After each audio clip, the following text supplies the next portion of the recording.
Terrarian in the Dungeon, Chapter 23, Fan Fiction by Azazyel. Please subscribe to this YouTube channel for listening and patreon.com/Azazyel to read all of his stories. You were dying as I pushed the drink into your mouth. No ifs, ands, or buts. There was no scenario in which you survived if I didn't use the potion.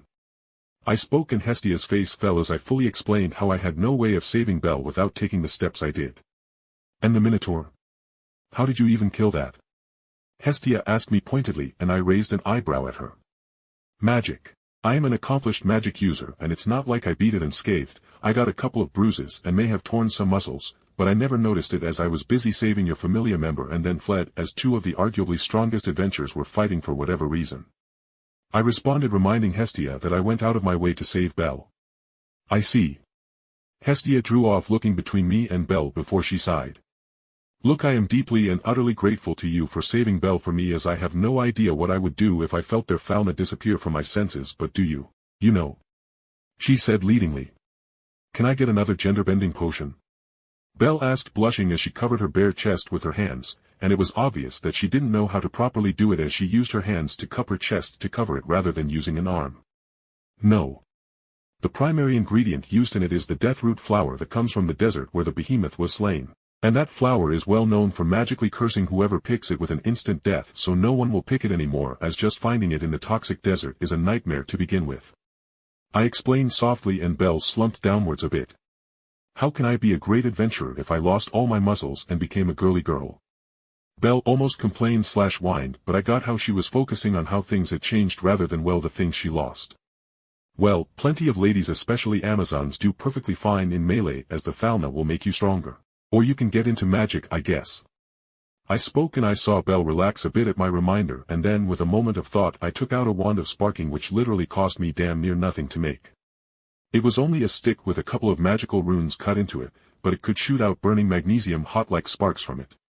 Here, this can burn out the eyes of monsters and deal with weaker things. Plus, it can help you drain your mind and train your mind stat before you get your own spell. I said, shooting a couple of small sparks of painfully bright light that scored the stones outside the church. Isn't a staff that can cast magic without the caster having a spell like one of a kind or super expensive? Belle asked pensively as she took the staff and I saw it shoot the same bolts of magic. Yes, Belle, such a staff would be an heirloom. But this one is a bit weak. Hestia said excitedly, but looked a bit pensive at Belle's giddy expression at shooting the magical bolts.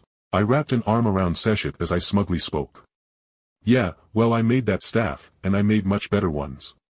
I said smugly as I took out my aquamarine staff, and with a shriek a curtain of blue magical bolts shot out and tore a trench through the around dry dirt in front of Hestia's church. Anyway, I wanted to bring Belle back home to you, Hestia, so they wouldn't wake up at my place changed and with their last memory being hunted down by the Minotaur, I said as Belle and Hestia mutely nodded, still shocked by the sight of my chantless magical use, which went against all of Damachi's magical conventions.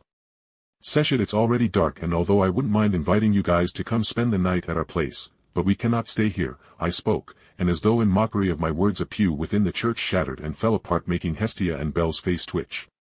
Actually, that's a perfect idea, Jake. Me and Hestia need to talk, plus we got to teach Belle stuff on how to be a woman too. As I am sure Hestia doesn't have any mortal feminine items, do you? Seshet asked pointedly, and Hestia choked as she pointed weakly at my goddess before she slumped. No, I don't. I thought it was going to be just me and Belle. She whimpered before she looked at Belle and spun around. Fine, give me and Belle a few minutes to pack up for a couple of days and update Belle's fauna.